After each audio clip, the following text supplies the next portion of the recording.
I do believe I hit start in the thing. I didn't get notified for this call. You didn't get notified for the call? No, I didn't hear any sound. Oh, that's weird. Alright, well I just hit start on the stream, so I'm just going to wait for my usual sound check as soon as it kicks on to make sure we're not talking into the void. I do believe I hit start in the thing. Okay. I didn't get Yep. I am going to turn you up a little bit, just so people can hear you better. And hi, everyone. Welcome to the interview with BobTresh. In case you don't know him, he's a very good Lizardmen player, respected in the community, has won a few tournaments, and he also starred in 1924's Gone with the Wind. Bob, how you doing? I don't know about respect and starring, but I am a Lizardman player. And I'm also doing fine, thank you very much. How are you? I am excellent. So, a couple announcements before we get really going into this. I hosted a Skaven how-to video, and people really seem to like that. So now we're here with someone who knows lizards to do not the exact same thing, but answer some common questions on a faction I don't know as much about. Otherwise, I would love to help you people on my own. And also, so I don't have to make another video about it, Kazrak has a bug I found that on his Tuskor chariot he loses all of his abilities. So yay! No more bugs. But that is all I have. So, should we just get right into it? Alright, it's your stream. Augie. First question is from Dilatron. Is the Skink Oracle a bit OP? It's hard to tell because it's bugged. And even with the bug, and in case you don't know what the bug is, basically, whenever the Oracle shoots, the skink on top also shoots something out of its forehead.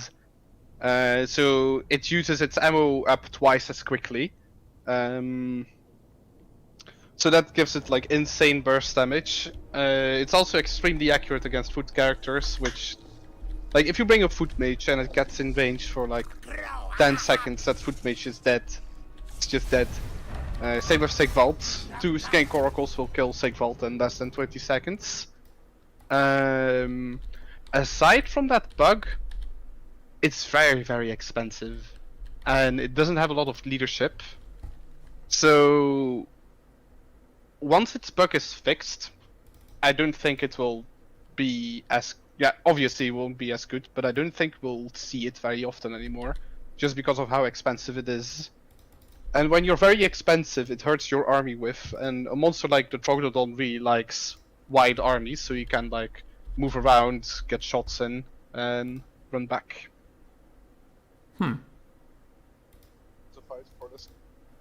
All right. So you're saying it's a little strong right now because of the bug, but it's not going to be strong long term once the bug is fixed. Yeah. And even if it is strong right now, it burns through its ammo really quickly, so maybe not the best. Yeah, like the burning through its ammo really quickly isn't an issue because, you know, you still get all of your damage. I'd much rather burn through all my ammo twice as quickly if it means I deal double the damage, or like double the DPS. True. True. So yeah, like obviously it has a very good spell selection. So if it could be taken off the Troglodon, then I'd say it's too strong just because of the spells that it has. But yeah, it's just crazy expensive. And of course, you also still need to pay for your lords, who are often also quite expensive. He's best paired up with Oxyotl just because of Oxyotl's cost. Oxyotl's cheap, you're saying? Yeah, Oxyotl's quite cheap for a lord. And it is nice to have Earthblood on a hero slot, because previously the only healing you could get was from the Life Mage, because the Skink Priests have Beasts in Heavens. Yeah, it's very nice to have Earthblood, but more often than not, it's more like a... When you go for big monsters anyway, Earthblood on its own, it's nice, but why not have Earthblood with Greater Arcane Conduit? Like some combinations I have been experimenting with is just taking a nearly naked Slan, or with like one spell, with all of his abilities, and then have the Oracle with Earthblood. So basically, I'm giving the spell to the Slan and having an expensive Troglodon instead. But yeah, like I don't think it having Earthblood makes it overpowered by default, especially because of its cost.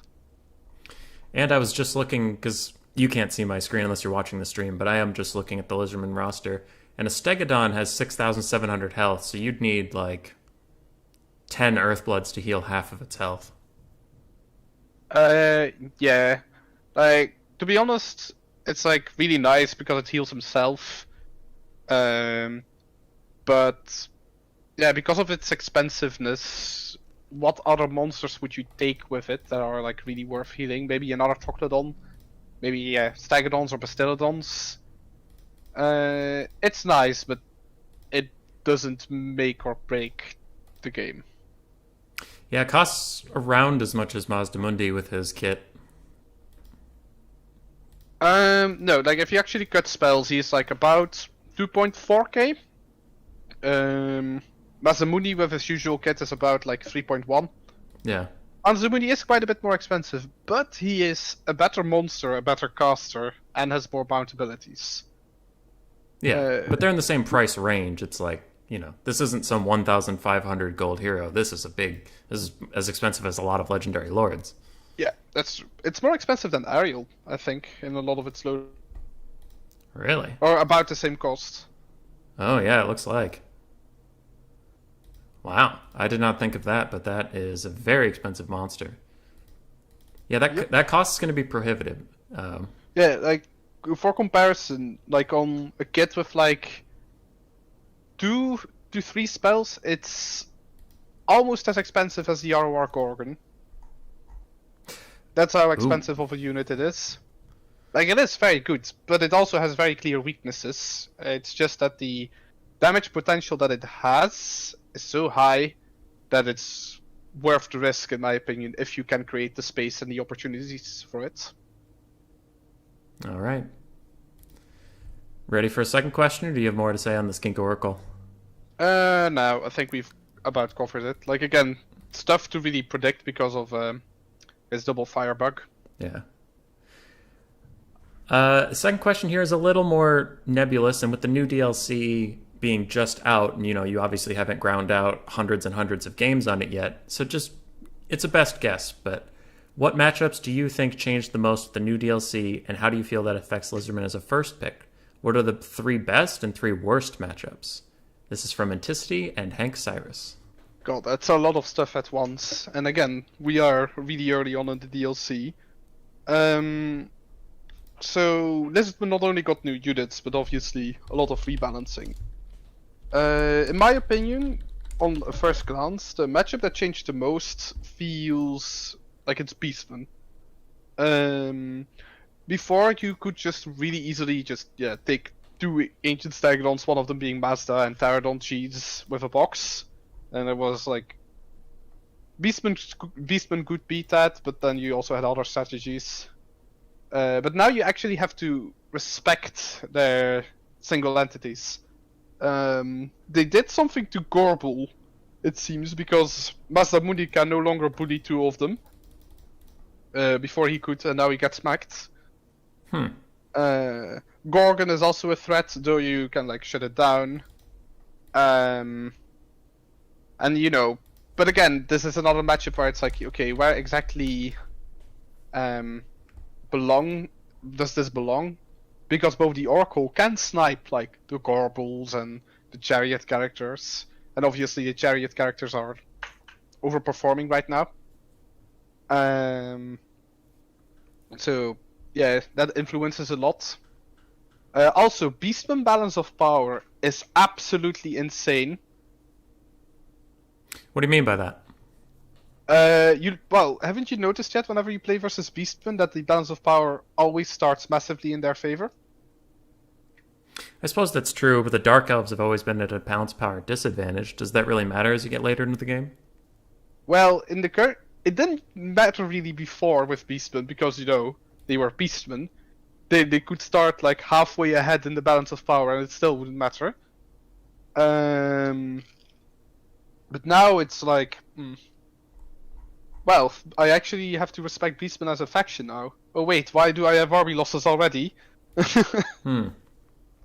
Especially if you take a unit like Solar Engines, who wants to use like a lot of their ammo, count for nothing in the balance of power. Oh, that's right. Like, yeah, you had a corpse cart once. A corpse cart counted more on the balance of power than you're out of ammo, but still done. Yep. So it's a bit ridiculous. Oxyotl is probably also very good here. Just because it's Oxyotl, what's not to like about an, unspottable lord who can chunk down chariots and like infantry, skirmish cav, you name it. He can probably shoot it. Do you take the golden blowpipe? It's kind of weird because it's like it spreads out. It's not like other magic missiles where they come together. So you have to fire it from quite close. I don't take it more often than not, because it's like saving 200 gold to get whiff elsewhere. Because the whiff and like 20 stacking is the name of the game at the moment. And especially if you also take a unit like the Oracle, you want to be able to spend more money on your entire army instead. Yeah, and lizardmen aren't cheap, so you really can't waste money anywhere if you want the 20 stack. Well, thanks to skinks and pterodons and feral cold ones, and the feral monsters, I'd say lizardmen can be a quite cheap roster if they want to be. Now, on the second part of the question, what are the three factions you see and you immediately want to counterpick lizards, and what are the three? If you had 3 bands, what would your 3 bands be? Okay, so factions that I'd say are like get hard countered by lizardmen still are definitely Bretonnia. Like nothing really changed about the matchup. Cav didn't get any better for them, just in general. You still have your Stegodons who kick the shit out of everything, and you can both like solar engine box with pterodons, or you can just monster rush them. And there's very little Bretonnia can do to prepare to both styles. Okay. Other than that, I'd say Norsca is still pretty favored because Norsca is in a set spot. Like again, Pterodon cheese their javelins, and there go all their tools to deal with your big monsters. High Elves is also really favored for lizards at the moment. Just another faction that's in a sad spot. Okay. Other than that, actually, I wouldn't call any other matchups so lizard favored that they can't win it anymore. I'd say like lizards are favored in a lot more matchups, or I at least have or a slight favorite. But none of them are like really, really bad to compare to like how Greenskins was last patch, where Greenskins would like hard counter a whole bunch of factions whilst having very little counters themselves.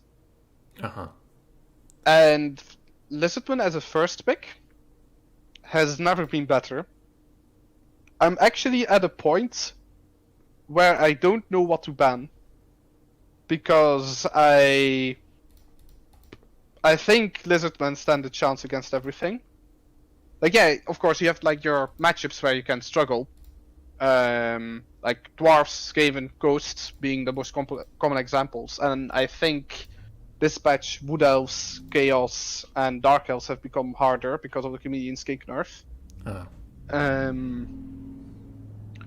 But, you still have a really good shot at winning those matchups, favored or not favored. If as long as you're better than your opponent, you will probably win. Yeah, I recently played tank in Lizardman versus Vampire Coast, and Oxyotl was definitely a nuisance. He can really deal with the gunnery whites on crabs quite effectively. He has to be quite close to them, but they're quite big, so not, point blank like he has to be to foot characters. Yeah. Yeah. But Like if I were to give bans to new players for Lizardmen, I'd probably say ban Dwarfs, Ghost, or Skaven. Like either of these three are never bad bans for Lizardmen.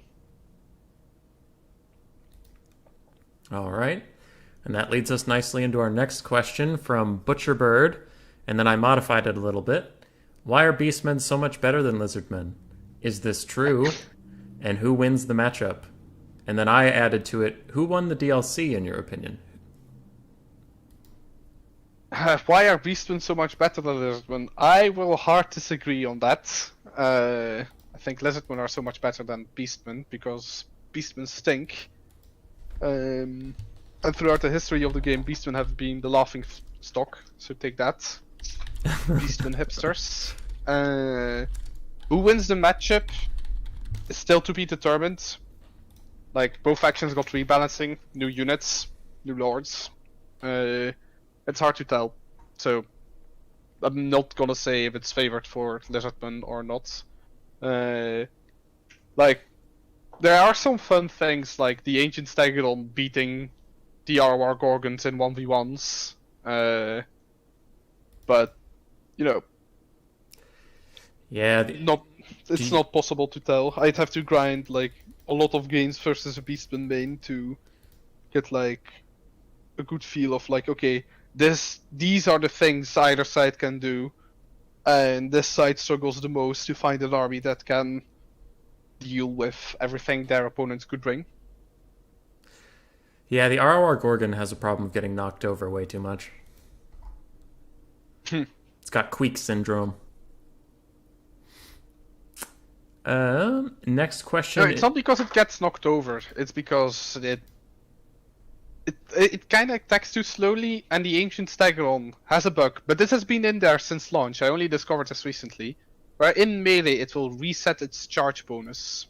As far as I know, only the Stegodon with the machine gun does that. And you know, getting 70 charge bonus every once in a while in a monster duel is pretty good. Yeah, Since it gets added up on your attack and your weapon strength. that would explain why they body Throt so hard, even though he's supposed to fight large monsters. Yep. And speaking of large monsters, the fourth question is from Malverde and myself. Why do more people not bring the Shredder of Lustria, the best unit in the game? Because it's 30% of your funds. What would make them more viable? Just being cheaper? I mean, everything can be made viable if you make it cheap enough. So that's, you know, not something I often consider. Like, yeah, if you make the ROR Dreadsorian cost 2,000, it's probably a very good unit. But, you know, the issues that it has mostly is that it's massive. So even with 100 armor, 11k HP, and missile resist, it still melts to missile fire because every single archer or gun will hit him. Other than that, it has lowish melee defense for something that expensive. And again, it's massive, so if it gets surrounded, a lot of units will hit it at the same time. And then it also struggles with janky AI, where if it's fighting something, but there's a single zombie attacking it in the heel, it will want to turn around and attack the zombie. Yeah, and it turns around very slowly because of its giant model. Yeah. It's just a janky unit. If you had better AI and you could control it a lot better and it could push through units better, because, you know, it suffers the same fate as a lot of other big monsters where apparently some war dogs are too thick to chew through. Gotcha. How to make it viable? I'd say like probably give it like better AI, make it able to ignore smaller enemies a lot better, and give it more melee defense.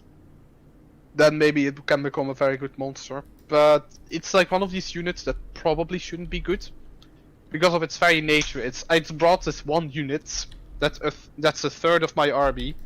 Now you try to deal with it. Yeah. Well, I'm currently watching 4 basic Empire archers get it to half health, and they still have plenty of ammunition. So even like the worst archers in the game with no armor piercing are doing a good amount of damage to it. Mm-hmm. While we're talking, Yeah. I'm putting relevant things on the screen. Yeah, I'm watching the stream. I can see it. I've also seen a Decipher asked, "How can Bretonia beat the lizards?" It's very, very difficult.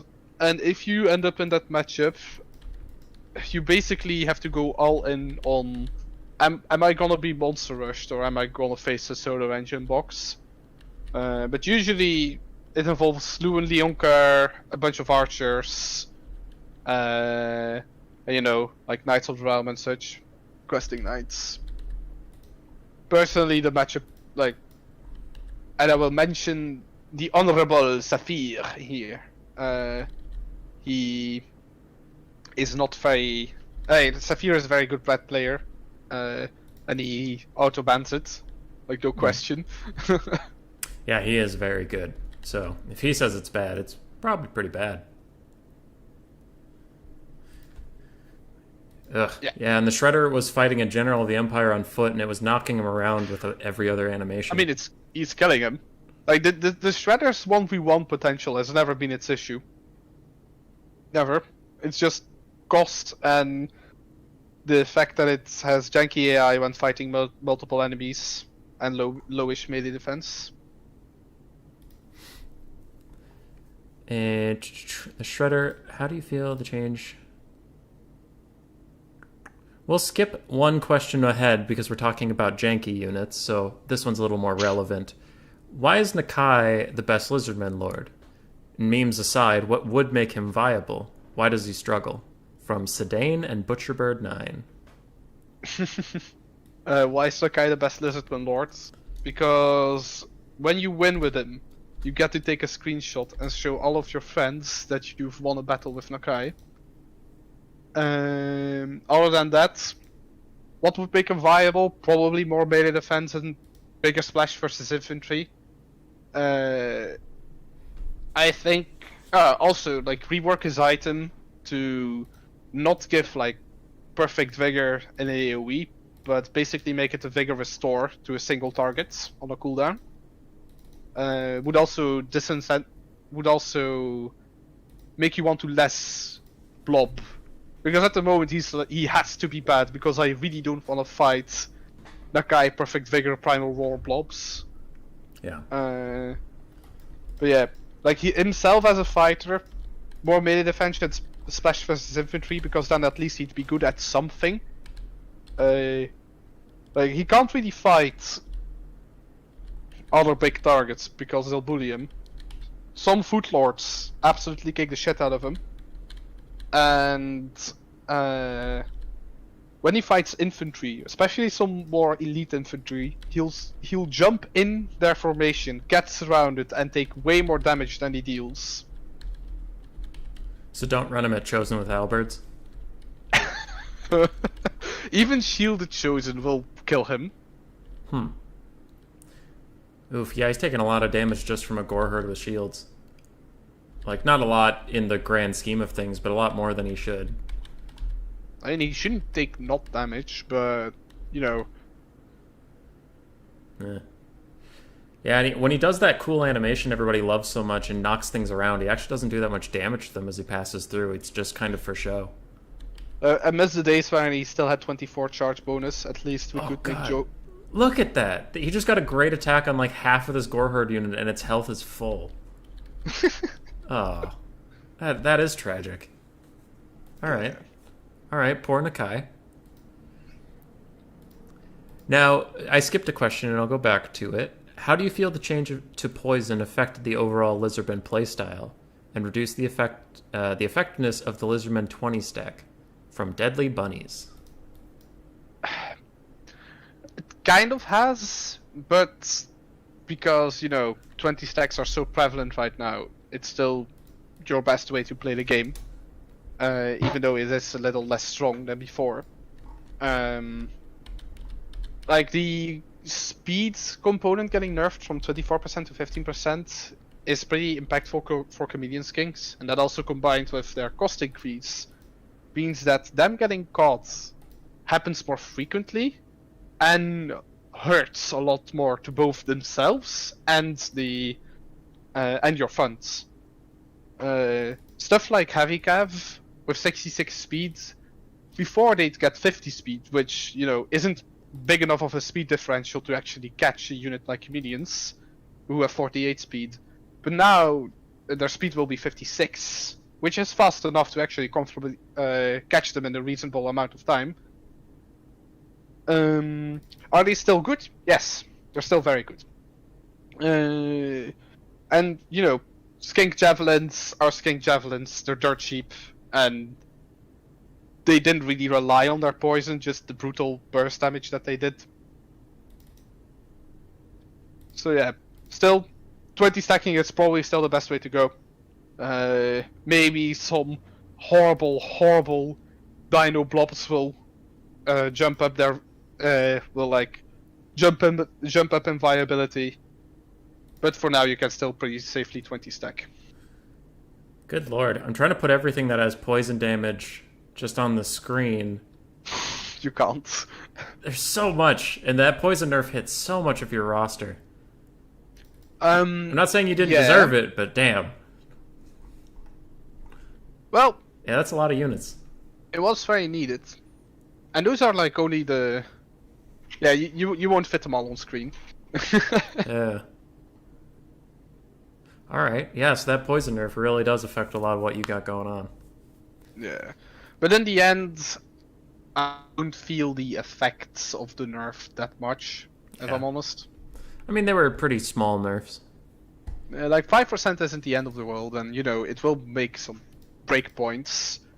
But yeah, especially for War Dogs, it feels very important.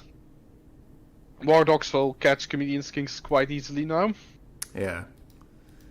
Though Chameleon Skinks can put up a unit decent has fight. risen in popularity. Who shit on dogs. Feral Cold ones?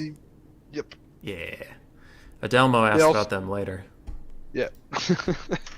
Now this question's for me, and it's near and dear to my heart, because when I picked up Total War Warhammer 2, I only picked it up because I thought the Lizardmen would be fun, because I liked playing with dinosaurs as a kid.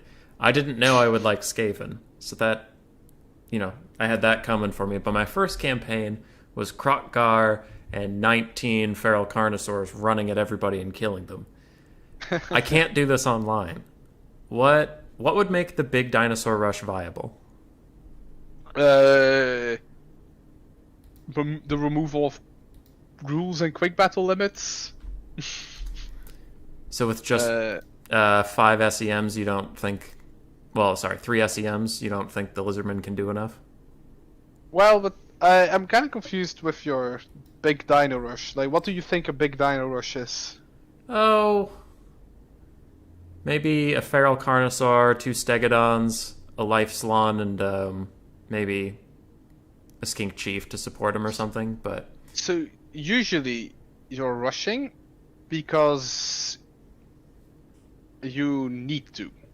You're getting outranged and you're getting shot by AP missiles, so you have to get in there and shut it all down as quickly as you can. So providing your enemy with an expensive target is probably not something you want to do.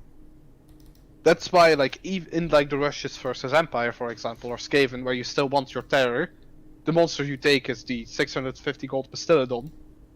Because if it gets focused down, okay, whatever, it's 650 gold. It's as expensive as a Chameleon Skink. Who cares? Yeah, that is a good point. And you know, against the factions who can't, you know, easily outrange you and like, you know, kill your dinosaurs quite easily, then you don't really need to rush because you can, you know, guide them into a box or guide them forever. As seen on Logic stream yesterday. Poor guy. Well, okay, but that army is a little different. I won't go into it too much detail because I don't want to spend, I don't want to beat a dead horse. Yeah, it makes sense. Oh Lord, Thunderers do just wreck the Feral Carnosaur. That is no bueno. And they rampage. I suppose that is another big thing, is they'll run into Longbeards or Slayers and just get wrecked at that point. Oh yeah, but you even have like monsters that don't rampage, but are still like quite expensive. So, usually you don't want to bring big monsters, especially again in this meta right now, where whiff and 20 stacks are your friends. Yeah. Makes sense. Makes sense. Another if you question. want to rush with dinos, do it with like feral Bastiodons, Just 'cause maybe they're feral cheap. Stegodons. Yeah, cheap. Now, this is another question for me. I sometimes on turn stream will see Gorok, and I'm curious, why would you ever take him versus not versus, but against, Krokgar? Hand of the Gods is good. Both are melee. Saurus and Krokgar can come on his mount. He just seems to have better abilities. Why? In what situation would you take Gorok? Okay, now I'd say never take Gorok ever, but you can't really compare Gorok and Krokgar, because Gorok, if he were to be designed well, would be really, really tanky, and he is really tanky.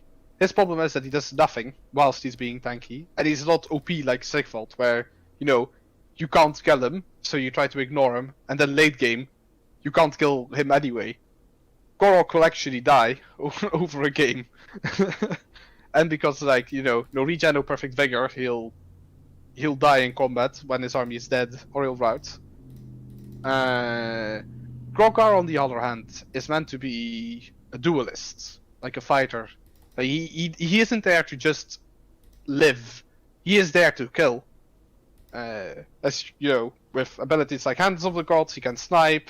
He himself is one of the best melee lords in the game, both on his Horned One and on his Carnosaur. So yeah, they're just different lords. You can't compare the two of them, but never take Gorok. All right, good to know. Never take the Lizard Sigvald. There was a Hand of the Gods question here somewhere. If I can find it quickly, we can just get to that. Otherwise, we'll get to it when we get to it. All right. It's lost in the sauce. When would you take... Now, Salamanders and Razordons are rarely ever taken, but maybe that'll start to change. They got a little bit of buffs. But what's the difference between them? Because whenever I use the Salamanders, they're good against clumps of infantry, I've found. Whenever I use Razordons, they're good against clumps of infantry. Am I missing something? So, it's kind of preference, in my opinion. Both are pretty similar, obviously. Personally, I rarely take Salamanders. When I want a hunting pack, I'd go for Razordons, because I believe they have more viable important targets. So Salamanders have non-AP anti-large, but it's an explosion, and Razordons have AP, but it's a scatter shot. So the Salamanders are obviously great versus lightly armored monsters, especially if they regen. And also like lightly armored chaff. Then they do okay. Razordons, kind of awkward range. Like going from 125 range to 100 range. It's kind of significant, but they have really brutal DPS to anything they shoot, really. Well, unless it has like a silver shield, but don't shoot into silver shields. Yeah, I rarely, if ever, take Salamanders, and even Razordons, because even with the cost decrease that they got, which is very nice, they still have all of their same weaknesses. That being, having no health and no melee power. So if they touch anything, they'll die right away. And also having no skirmish mode makes them harder to micro than other skirmish cav. Yeah, I am noticing why that. they don't have skirmish modes. They don't have a skirmish mode at all. They will sit and they will die. Yeah. So yeah, especially because like hunting packs, you want to kind of kite with them, or at least have room for them to maneuver and not get caught up in melee. And when you're kiting or you have like a big army, you will slip up on your micro every so often. And then it's like, oh god, my Razordons are in melee with chaff. Okay, they're dying. Good job. Yeah, they die very quickly. Only 22 melee defense, 3,000 health. Yep. Yeah, and like Spirit Leech is also very brutal against them, so, you know. The factions where they are good against, I'd say you already have a really big advantage, except for dwarves.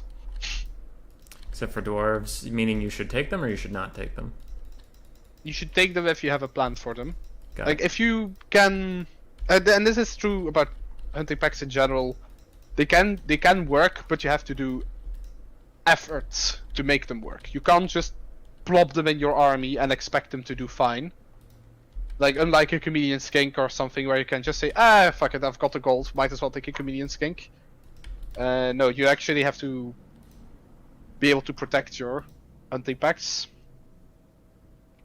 Makes sense. Man, if you had a hero with restock, that would be interesting. I don't know how it would work on lizardmen if you had like oil to pour in their glands. I don't know, but that would just I get mean, really if annoying. Lizardmen had access to restock, they'd use it on the solar engines or the ancient salamanders. You know, the stuff that doesn't lose models and loses firepower as it takes damage. True. FNG asks, what are lizardmen's overall strengths and weaknesses as a faction? Not per matchup, just like, oh, I want a faction that has really good armor and really good infantry. Oh, well then you would like dwarves. Like why would someone want to play lizardmen? Why would someone want to play Lizardmen? Yeah, what strengths are Well, they one getting? of their strengths are that they've got an extremely stable roster with access to a lot of playstyles, and they probably have the best generic casters in the game, if not, you know, some of the best casters in the game. Like Slan are extremely good. And yeah, just you are very versatile as a faction because you have access to both sturdy units with high leadership and, you know, big monsters, but you also have access to fast kitey skirmishers. But where they are generally lacking as a faction is, you know, they're easily outranged. The reason why solar engines were so common and are so good is because they cover that weakness. If solar engines didn't exist, what would you really have to counter skirmish? Not skirmish cav, because for skirmish cav you'd still have chameleon skinks. Like, you know, solar engines are such a vital tool to not being kited and outranged the entire time, and even they struggle when there's artillery. Another one of their weakness is, whilst they are in generally pretty fast, they aren't very fast. Like, your fastest units are 90 speed flyers who are extremely glass cannon or are just skirmishers themselves. Then the next fastest thing is an extremely elite horned one. So you are lacking like dog units, like dog type units, which means you can kind of struggle to gain battlefield control. And before, how you would get battlefield control was just spamming chameleon skinks and sometimes also solar engines, so your opponent couldn't really go anywhere without, you know, getting mass focus fired. Uh-huh. And that's still true to an extent. But now just like the prevalence of skink cohorts, foul cold ones, like chameleon skinks still. And solar engines, even though they got like plus 100 gold, are still good. Yeah. Yeah. As I'm looking at the roster, yeah, the range difference on even your longest range unit, which appears to be the solar engine Bastillodon, is about half the range of an Empire cannon. Yeah.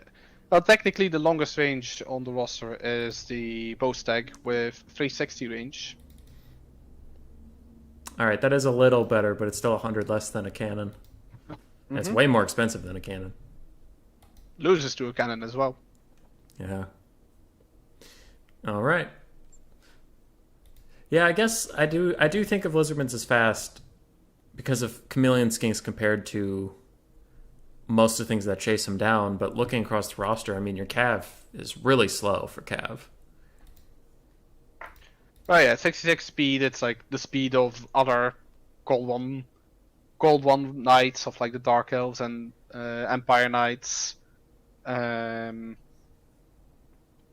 yeah, it's not terribly slow, but you don't have like a fast light cav like a Glade Rider or a Dark Rider, which would have like a lot of use in the roster. If we had a unit like that, I'd use it. Are Lizardmen the You have best found faction? cold ones? What? I was asking, are Lizardmen the best faction in the game right now? From Hank Cyrus. Again, very early to tell, but probably. Alright. I do think they're the strongest, but the strength difference between them and the other factions isn't as big as it was for Greenskins. Gotcha. What matchups would warrant Kite, and what would warrant a rush?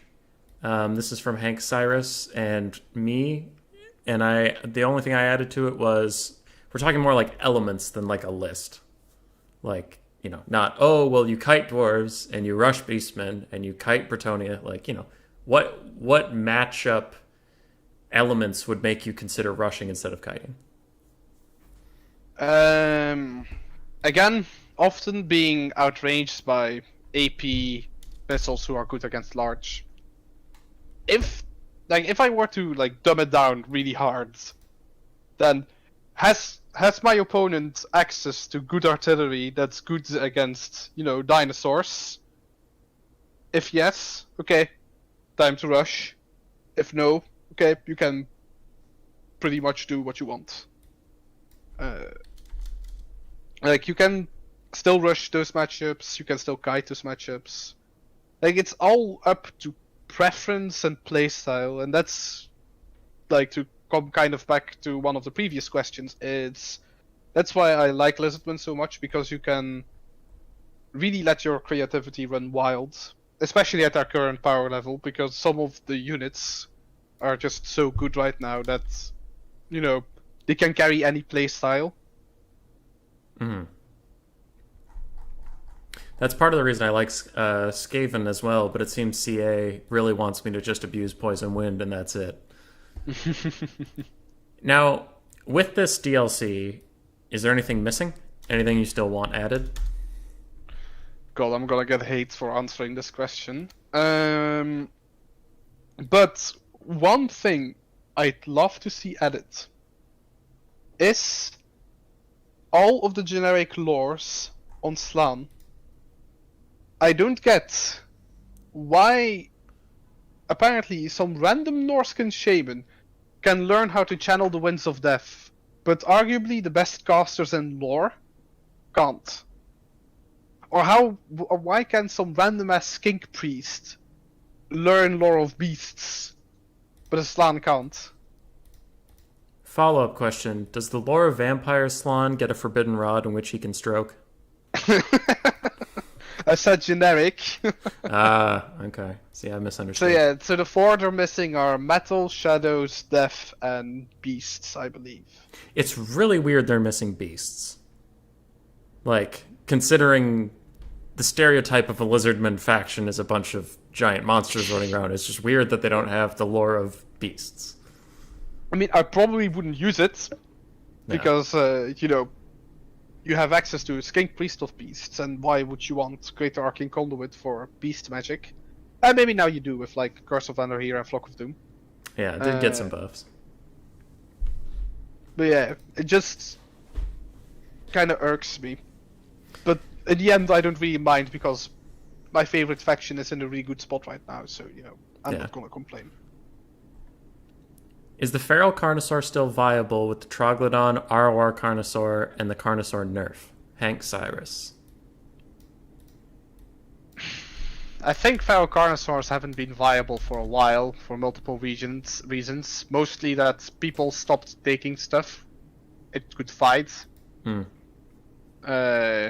know, no one is, or very few factions are taking big monsters into Lizardmen. unless those can already win against the Feral Carnosaur, or they can, yeah, it's... And the other issues with the Feral Carnosaurs is like they have 60 leadership for 1600 gold units. It's not that great. And yes, I know you can have cold-blooded to beef them up in their leadership and like remove their rampage, but you don't always have that accessible. Like you can take like 3 characters and basically always have a cold-blood at the ready. But if you have to do that much effort, I say that much effort, but King Chiefs are chief. But if you have to do like explicit effort to make a unit at least usable, then I don't think it's a great unit. For the other part of the question, I don't think the Troglodons play in on the viability of the Feral Carnosaur at all. Whereas the Troglodons are more of a sniper unit, and they would want a longer game because they want time to shoot, so they're more like kitey, and obviously way worse in melee. Whilst the Feral Carnosaur really wants to get in there and start fighting right away. At least if it's not suicide. Yeah. Yeah, I just showed on stream that Stone Trolls beat the absolute shit out of it, so that's not... Oh, yeah. I did pick Stone Trolls because I know they're a very, very good unit, but, I mean, Carnosaurs have a very narrow niche, unfortunately. It's like they're not even that good against monstrous infantry because they'll get surrounded and get attacked 12 times every time they attack. Yeah, and honestly, if you really want a monster that's good at fighting other monsters, take an Ancient Stegodon. Yeah. They'll also be more useful overall and way, way harder to kill. Big agree. Those Stone Trolls are just... They didn't get nerfed. We used to think they were really OP, and they didn't get nerfed, so watch out, kids. Tiago is asking in the chat, good morning, human, joining now, so don't know if this was asked, is Steg to Henowin now viable to spam OP Flock of Doom? I mean, can it be brought? Yes. Can you win with it? Probably. Do I recommend it? No. Like, yeah, it's probably not so bad that you lose with it, like, by default. But if you really want to win, why would you put yourself at, like... Why wouldn't you give yourself the highest competitive advantage? Nehekbet asked, what is fun about playing Lizardman? But you already answered that. I just wanted to give him a shout out that his question was not forgotten. It was just incidentally answered. From Papa Palpatine, we have you ever finished a Lizardman campaign? I have never finished any campaign whatsoever. I get bored of campaign by turn 50. That's fair. I was a big campaign player before I played online, so I can't say I agree, but I understand. Yeah, I didn't actually play the game that much before I joined the multiplayer scene. Like, I have a lot of hours in the game in total, but like at least half of those are AFK hours, because I'd play some campaign during my exams, like as a little break from studying, then leave it open on the background because I don't want to save, shut it down, and like shut it up again and again. So, that racks up a lot of hours if you do that.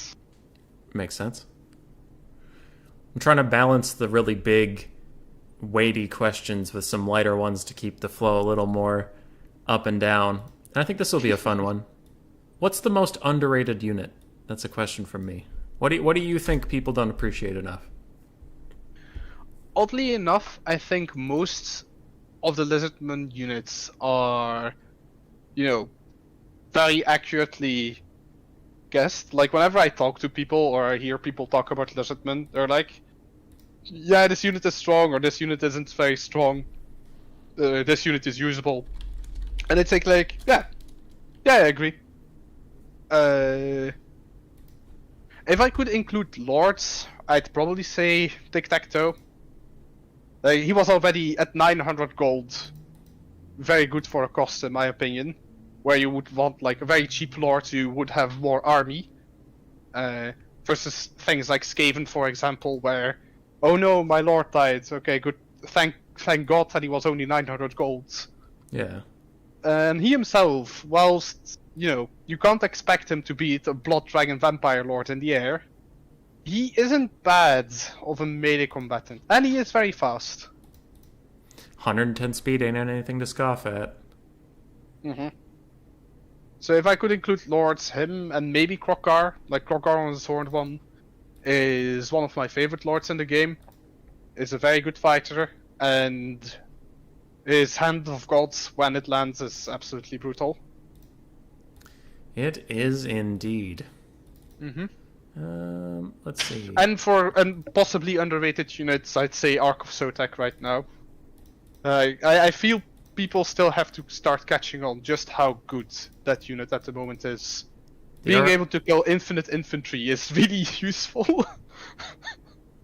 Now, I saw the patch notes on it. Let me see if I can get it correct and correct me if I'm wrong. The Ark of Sotek now has kind of a pseudo-poison wind cloud around it once in a while.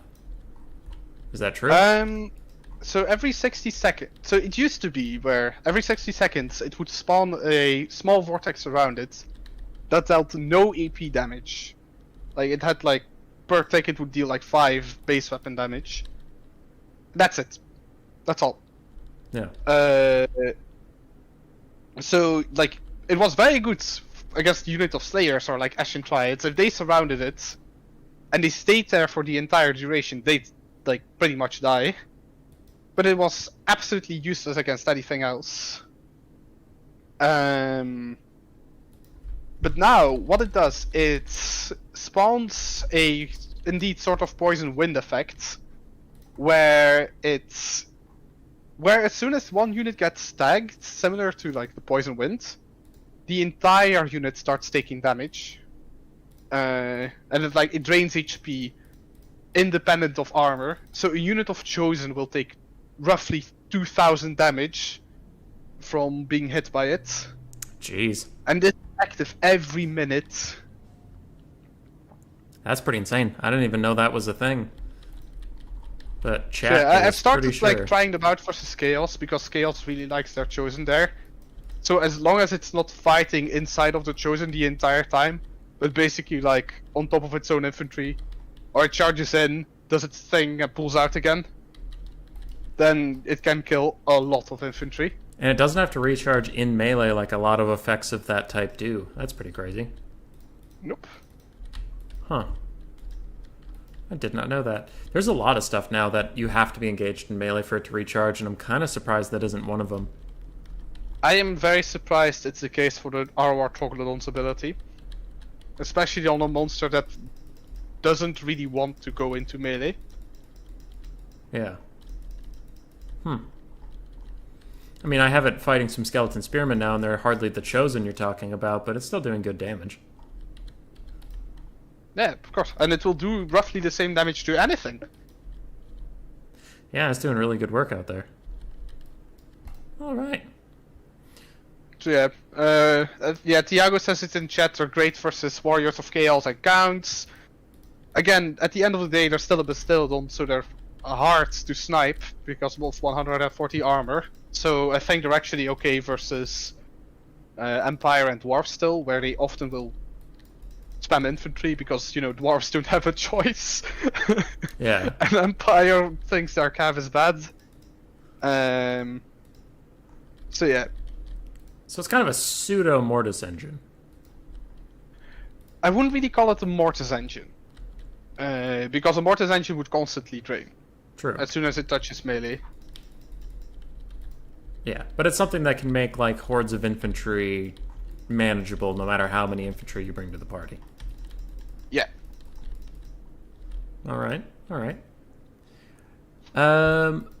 What units would need to be buffed or nerfed to improve balance and diversity of playstyle? What kind of changes would that be? From Cyrus, we've kind of talked about this off and on. It would be that somehow big dinosaurs would not have to be so susceptible to ranged fire, and maybe like infantry units would have to be faster. I don't know if you really have any more to add on that.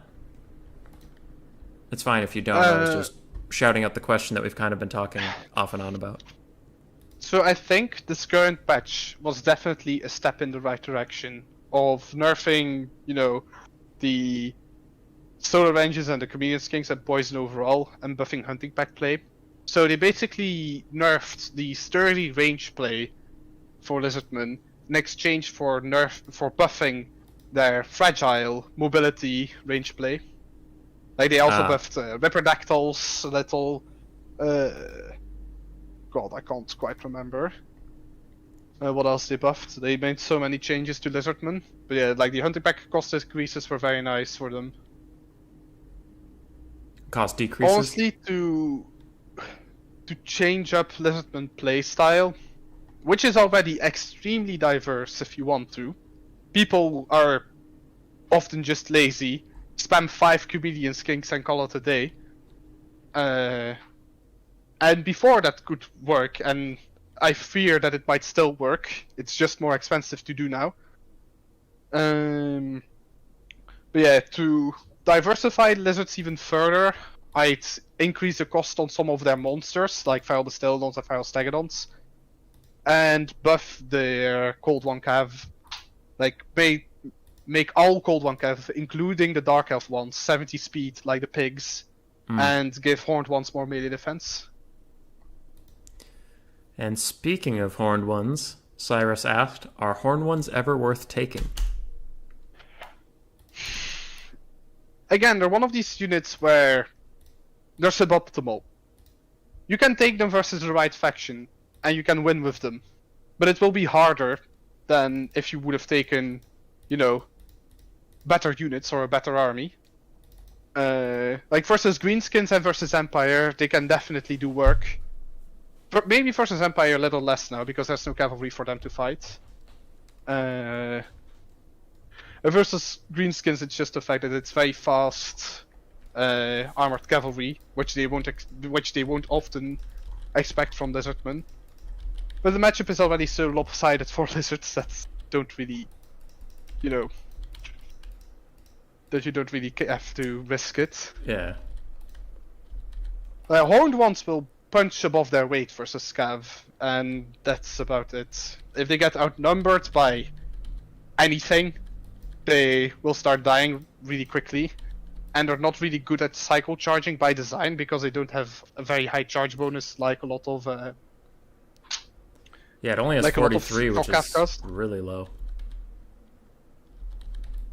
So yeah, it relies on its AP weapon strength a lot, and because of the way its models work and such, it is really really good at getting armored cav. Yeah. But yeah. They are slightly they're faster very fun than units, and I wish they were better, but at the moment they're kind of niche. You can make them work as long as you're prepared to put the effort and the micro into them. But overall, maybe a little too expensive and too risky.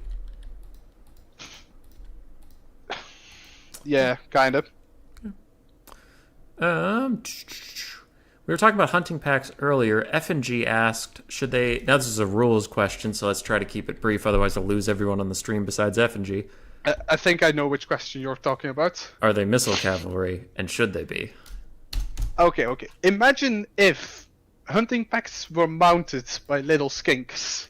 Do you think anyone would question if they were missile cav or not? No.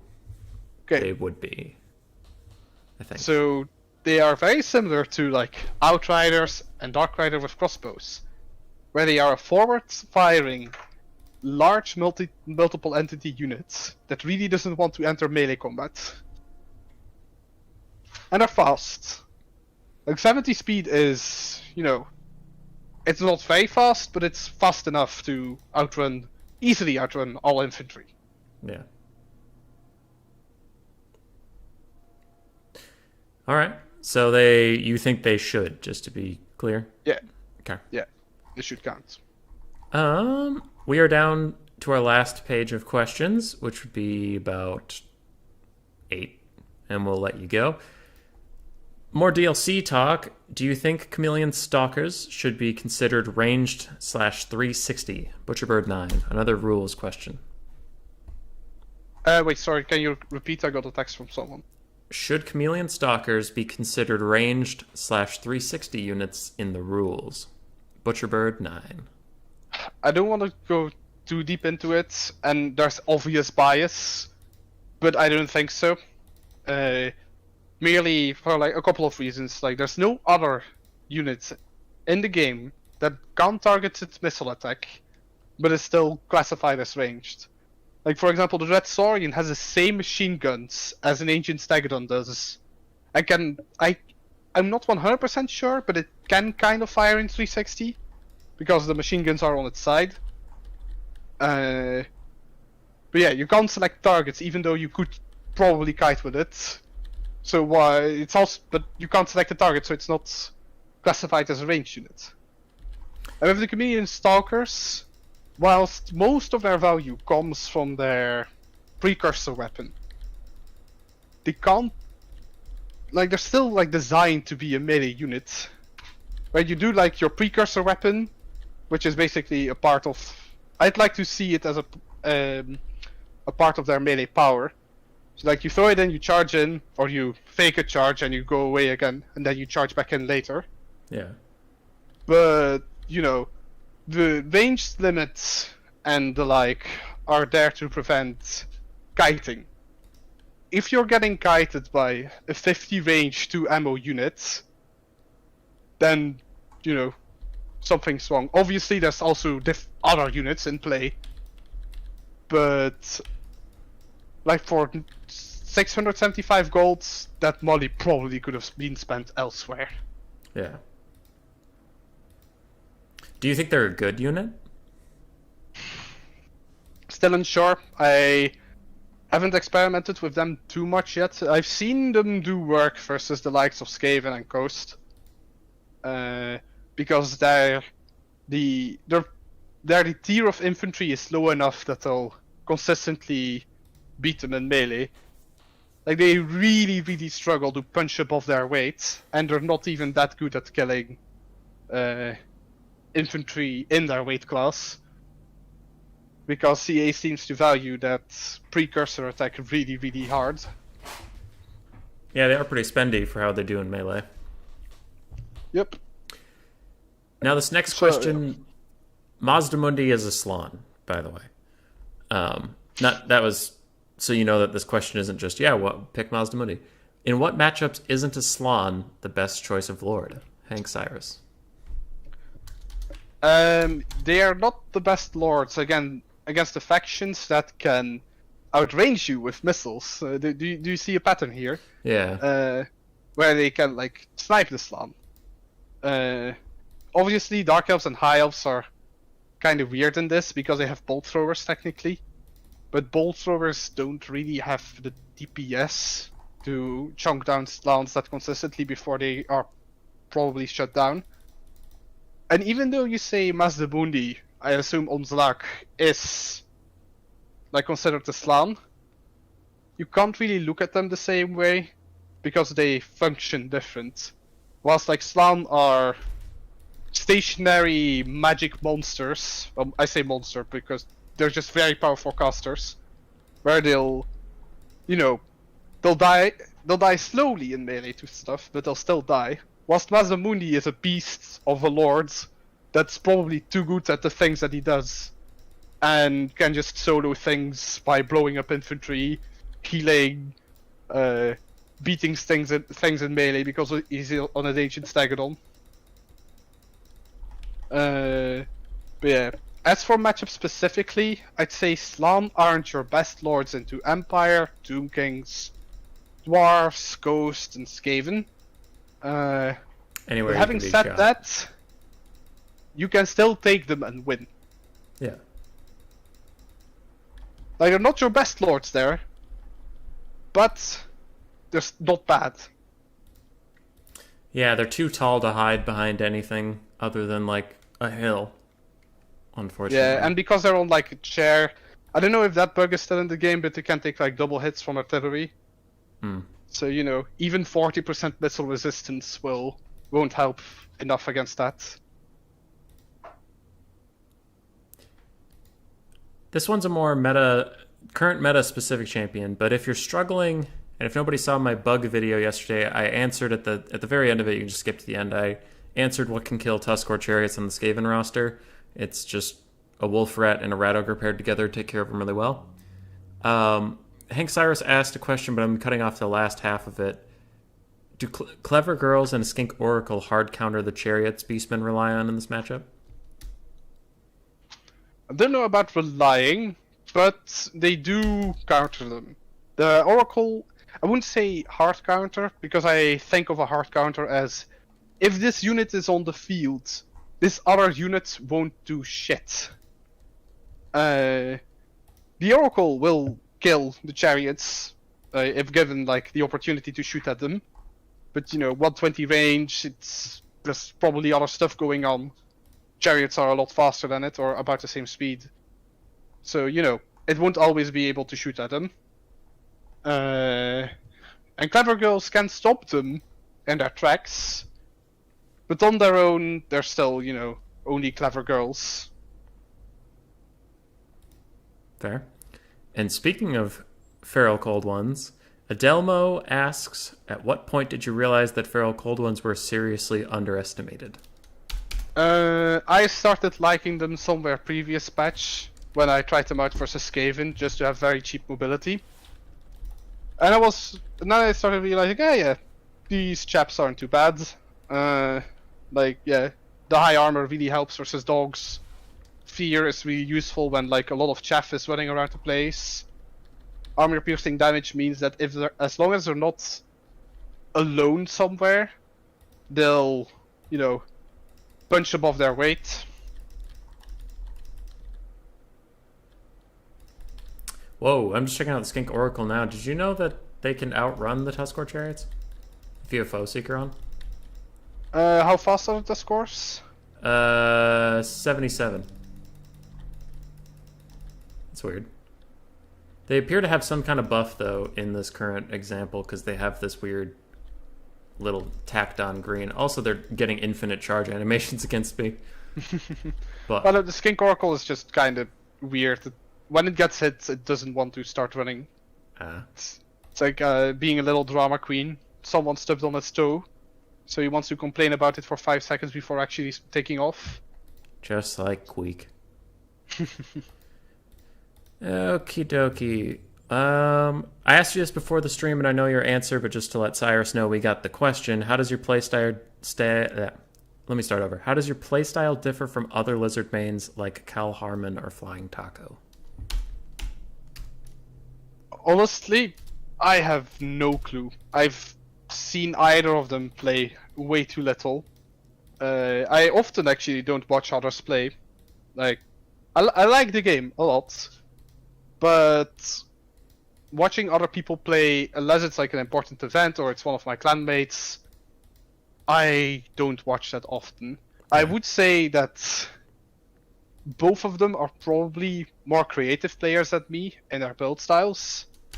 I know Carl Harben can come up with some really wacky builds that's really hit or miss.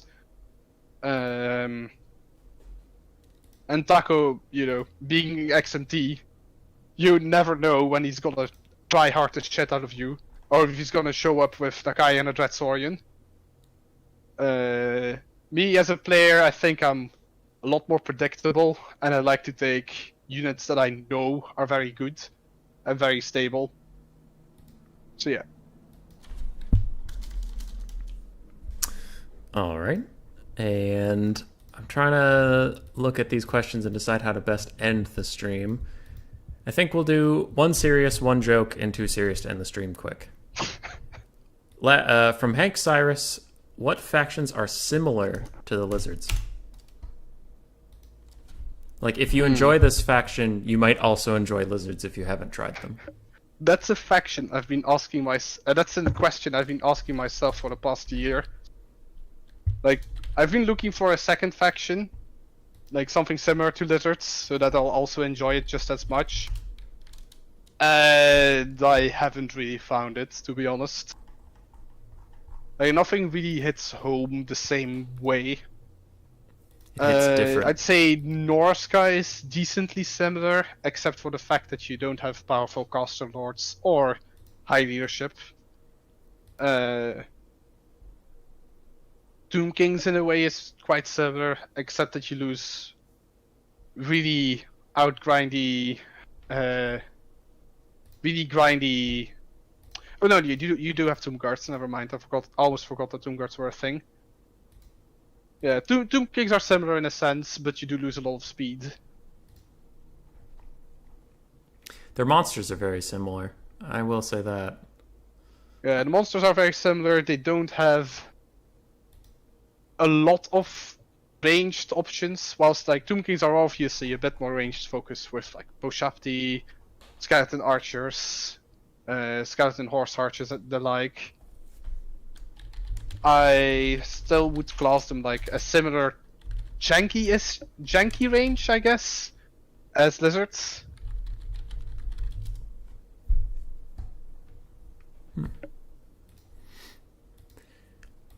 So By Butcher... janky, I mean non-traditional. Yeah. Butcherbird and Way definitely asked this exact question. Bob, why does everyone in RTK act like you're a very cool, nice guy? That's a trick question because I get cyberbullied. We do bully you a lot. We love you, but we bully you a lot. Fuck you. I deserve that. All right. 2 questions left, and then we will let you go about your day. Over the life cycle of Warhammer, what power creep have the Lizardmen suffered, and how will it be in Game 3? Hank Cyrus. I haven't been long enough in the game to spend the entire life cycle of Warhammer 2. But when I joined, they got more and more powerful due to mechanics of the game changing, like the poison effects and the like not affecting friendly units anymore, minimum casting distance being removed, cavalry being a lot less effective for scav, even though that's a bug. So those things are definitely making lizards more and more powerful over time. As for Warhammer 3, that's impossible to predict because we know nothing. Do you hope they remain a top tier faction, or do you kind of hope that I just thought of this question right now. Do you hope they remain a top tier faction, or do you kind of hope they get balanced out? Because for me, at least, when Skaven was OP, it felt a little bad to play him sometimes, because if you win, you're like, well, I just won with the best faction. And if you lose, you're like, fuck, man, I just lost with the best faction. Obviously, I don't want my faction to turn into Norska, where they're like unplayably bad. But yes, I do hope they get tuned down a little, so that playing Lizardman feels a lot more rewarding again, and a lot more respectable. And the last question for the stream, I have been saving this one because I liked it as like an end note. From me and Hank Cyrus, I just altered this question a little bit. Brand new player to the game walks up to you and says, "Sir, what faction should I pick? There's so many, I'm lost." Would you recommend Lizardman to new players? Why or why not? I would 100% recommend Lizardman to new players for several reasons. One, being a high leadership tanky faction makes it very easy to play. You can often make up for micro mistakes and the like. So, you know, also big monsters, always fun for new players. You have good magic. And good magic that isn't easy to snipe. So you don't have to worry about your lord that much. And 3, Lizardmen need none of their DLCs to be competitively viable. Oh, that's a big one. Yeah, I forgot. All your DLC units are kind of hit and miss, aren't they? Yeah, like, okay, so some of the DLC units are useful and have, like, you know, their place, like hunting packs. But you need none of them to be competitively viable. Say, like, compared to High Elves, if you don't have Alariel, why are you playing this faction? Or Dark Elves in the past, where if you didn't have Scourge Runners, why are you playing Dark Elves? But what if you don't have Sacred Croxagores, how can you even play this faction? Good question. We're secretly OP and all the Lizardmen lanes have been hiding this. How did you figure it out? Oh, they're so bad. I want them to be good, but they are just terrible. I mean, they're not terrible. Like, I legit think there are no units on the Lizardman roster that are absolutely terrible. Some of them are bad compared to others, maybe the Coatl, but I'll come to that. Like, some of them are just bad compared to others, but, you can still use them and win. They won't be absolutely useless. And in worst case scenario, in this roster, your worst units are still SCMs at the end of the day. Like, even units that are mocked like the engine of the gods, it's still a Stegadon. It's an expensive Stegadon that's too expensive for what it does, but, does that make it less of a Stegadon? No. The Quattro at the end of the day still has bounce spells and is still a flying terror-causing monster. Same for the Dread Saurian, still a big monster. That is a good point. And with that, our time has come to an end, and we got through all the questions that were submitted on the Discord. I want to thank you for your time joining me today. Alright. And to any folks out there who enjoyed this video, there will be a poll on my Discord channel very soon about what faction you want to hear from next. And we will find an expert in the community, answer all your questions, and try our best not to be boring as sin. But for now, I will let you all have a great day and go watch Turin's ultra fun stream that popped up out of the ether. See you around. See ya, thank you for having me.